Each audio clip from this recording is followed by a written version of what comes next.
Hello, everyone, and welcome back. In today's edition, we're going to actually look at AppBuilder and take the first steps of building an application. Currently, we're logged in to iPhora. This is AppPlace. And in order to get to AppBuilder, which is something an administrator can certainly do, and also certain users who have application designer access, what we do is we just click on AppBuilder, and that takes us to this screen. And by default, it's showing recent apps, and that shows applications that have been recently created or edited by the current user. If you wanted to see all of the apps, then just click on apps and you can see everything. An app is really a kind of container that holds forms, grids, processes, and some other things. And it's a multi-step process to create a full-blown application. Today, we're just going to create the container itself, what we call the app. And we do that by clicking on Create. And it shows you there's several different tabs we have to work through to complete this process, but each one is very simple to do. Each tab does not require too many pieces of information. Of course, we first have to give the app a name. And this particular app is going to be something that internal employees would use to report problems, errors, things like that. So we're going to just call this internal problem reporting. Give it a description. Allows employees to report problems.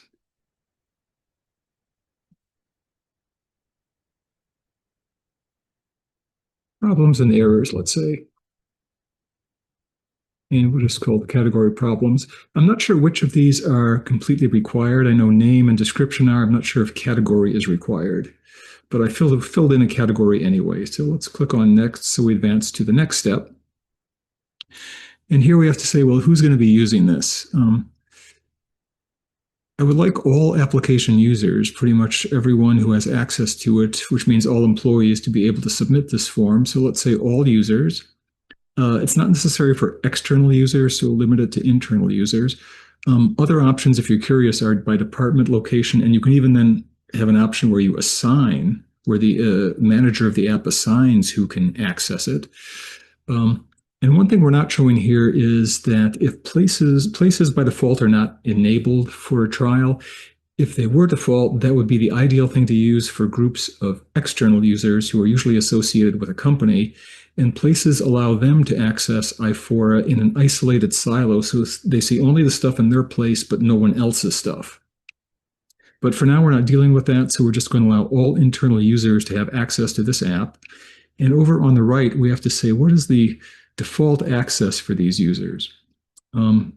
You could say all users can read documents, but we actually want them to do a little bit more than that. We would like them to be able to create, which means submit a new document in order to submit problems. So all users can not only read the documents in this, but they can also submit new ones.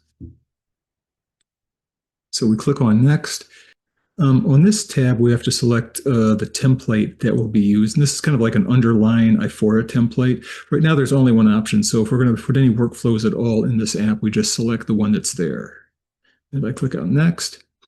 And here we have to select both a color for the app and also an icon for it. And you can upload an image if you want, but I'm just going to select one of the standard ones that we have here. And I think I'll just put a couple of up arrows or something. I don't know what else to use right now. And for the color scheme, go something a bit purple. Click on Next. Okay, now we're up to application roles. In most cases, unless you have a specific need to create custom application roles, you can just use the standard ones there, which are people can be assigned into author, editor, manager, and reader. So I'm just going to do that.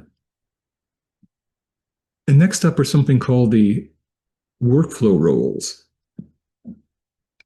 And the workflow roles can be very different depending on what kind of process you're talking about and what role names you want to give to the people who will be the performers on the steps of that process. By default, you always get a submitter and a reader, and you can't edit those. You have to have that. The other ones, though, you can make use of as they are, or you could delete them and then create new ones. So I'm going to actually delete out these and just give it ones that I think are appropriate for this case. So let's just say manager, say department manager.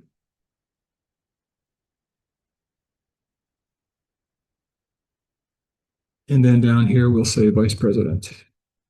It's a two-step workflow essentially being done by the manager and the vice president.